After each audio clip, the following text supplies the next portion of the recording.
కనికరం దైవగుణం.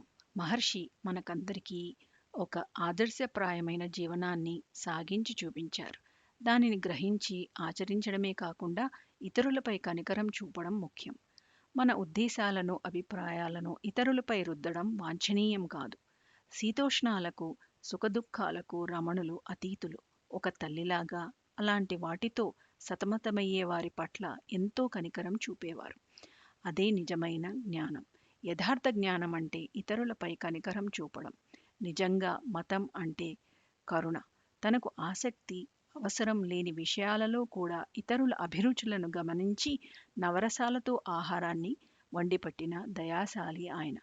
ఒకరోజు, 2 రోజులు కాదు, వరుసగా ఏండ్ల కొల్దీ తెల్లవారుజామున 2 గంటలకే మహర్షి వంటగదిలోకి వెళ్ళి పొద్దున, మధ్యాహ్నాలకు ఆశ్రమవాసులకు భోజనాన్ని తయారు చేసేవారు. సాధారణంగా ఆశ్రమాలలో భక్తులు గురువు కోసం భోజనం తయారు చేస్తారు. కానీ ఇక్కడ ఈ అసాధారణమైన గురువు తామే భక్తులకు ఆహారం సిద్ధం చేసేవారు. స్కందాశ్రమంలో భగవాన్ గారి తల్లి వంట కోసం వెలిగించిన అగ్ని నిరాటంకంగా నేటికీ ప్రజ్వరిల్లుతోందని ఎవరో అన్నమాట అక్షరాలా నిజం. రమణాశ్రమంలో భోజనం సాధారణమైన భోజనం, కానీ ఎంతో రుచిగా ఉంటుంది. కారణం అది ఏదో నిపుణులైన వంటవారిచే వండబడటం వల్ల కాదు.